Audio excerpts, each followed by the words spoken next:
Sway. In the morning. Shade 4-5. Wake your fuck ass up. That crust out y'all. Sway in the morning, Shade 4-5, Heather B.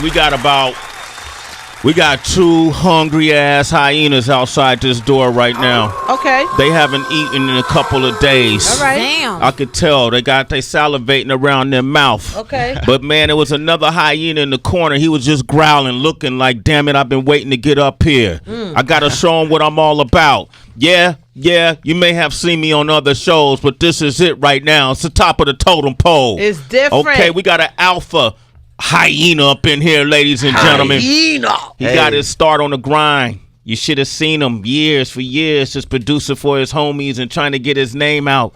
And then one of the biggest artists of this generation took notice to him. And asked to hear his beats. Yeah. The beats were so inspirational. The artist reached out to him directly, texted him, emailed him, did what he had to do to reach him. Woo. And say, hey man, this is Drake. I like your beats. And the rest is history. Mike Zombie is here, ladies and gentlemen. What's good? Man. Glad to be on the show, man, for real. This is legendary. Oh man, it's all love, man. You've been doing some legendary things, man. You to me, you are the traditional hip hop story. You know what I mean? Where did you grow up? Willingboro, New Jersey. South Jersey, side. stand up. Heather being. I knew where you grew up. I just knew Heather. Listen, Jersey. I like that. Yeah. Jersey has a history of some of the illest MCs to come out of hip hop. Would you agree? Definitely. Yeah. Who are some of your favorite Jersey MCs? Of course, Joe Buttons, Naughty by Nature, The Queen, Latifah. Oh man, who else? Redman. Redman. Lauren Hill. Lauren Hill, Rod Digger. Yeah, a lot of Outlaws. Everybody in. Man, come on, Jersey. We deep. Swear you heard we that. Legendary deep. Are those the folks who inspired you? Because we know you produce, but you're MC as well. Who inspired you as an MC? Well, production-wise, the Boom Bap age, that's what I was listening to because my brothers was listening to that. Okay. And then growing up, I was like real big on Wayne, Drake, Eminem, and Kanye. Those are like my four go-to guys that I always listen to, you know what I mean? Okay. Kanye was just so unorthodox. Wayne, the punchlines was out of this world, and my infatuation with Wayne made me start getting into Drake. So. And Eminem is just, we already know he's the guy that's MC. So Wayne brought you to Drake. Yeah. Damn, that's interesting. But Wayne introduced Drake. I mean, even though Drake had a big underground swell at that time, but when Wayne put that stamp on it, the world started paying attention, right? Right.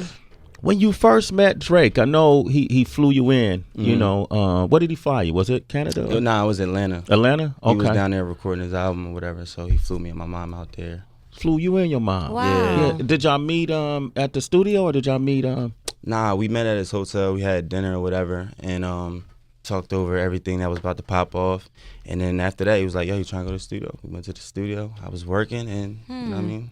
Was it his idea to have your mom come, or was that your mom being like, "Yo, yeah, you can't I was 20 at the time. Maybe. Yeah, I was 20 at the time. So I was just getting in the feng shui of things. I didn't really know too much, you know what I mean? And who better to have with you know what I mean? Very smart. We speak about that a lot, especially since you see like on social media, a lot of times people use that as the main form of contact. And then all of a sudden people think because this person's huge, I don't need any parental supervision or anyone to just speak on behalf of me. So salute to you from doing it that way. Yeah, definitely. Someone to talk some sense into, you know what I mean? I think I want to know, like, what was it like for you, how you started off making beats? For me, like, we just used to bang on the table and start freestyling, you know, in the lunchroom in high school. You know, that was like the first beat. Grinding was the thing that we used to do. Grinding.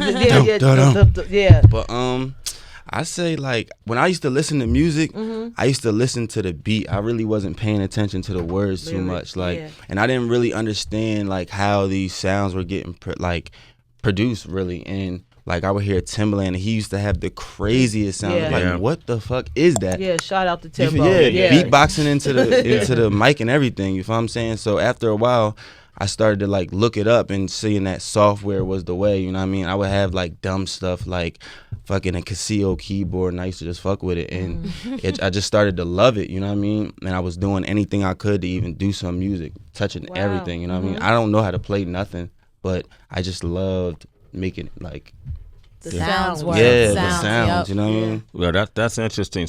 And now you easily have you're behind one of the biggest, you know, songs in hip hop history. Yeah, man. Can you believe that? Yeah, it's crazy. It's gonna live on started forever. from the bottom. Yeah.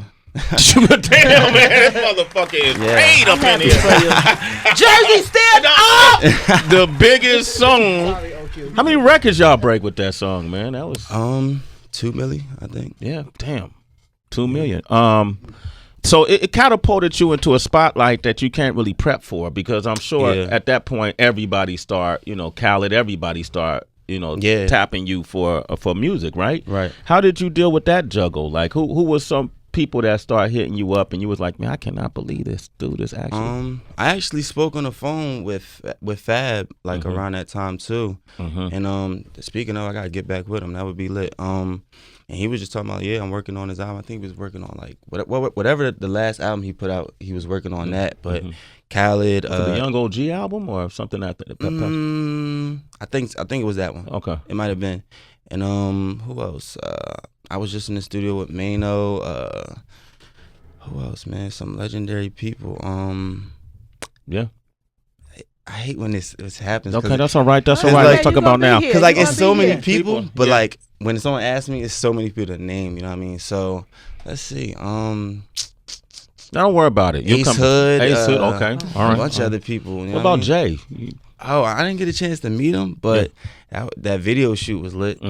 Khaled brought out the choppers and everything. You know what I mean? It was a movie. You know what I mean?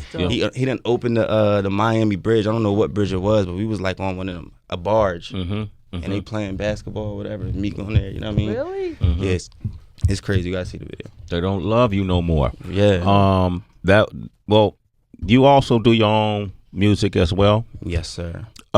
I was a fan of the Rebel Without a Cause project. Yeah. You know, I want to play a song from that, if that's okay. Of course it's okay. Okay, and then we're going to come back and speak with Mike Zombie, and we got these MCs too. Which one we going to just wait? Let's do that one. Sway in the Morning, Shade 45. It's Sway in the Morning, only on Shade 45.